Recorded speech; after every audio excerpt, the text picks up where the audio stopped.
Well, we're at the point where we got the trackster transmission and engine out. This was 9.5 hours worth of work. What a project. The whole top had to be removed. But we got it out. We got parts laying everywhere for this thing. So, and this is the trackster with the broken axle. And it's broke. If I keep turning that, the gear in there don't turn.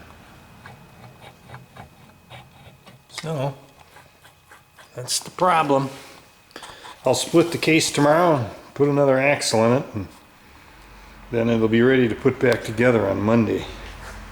Alright, till next time.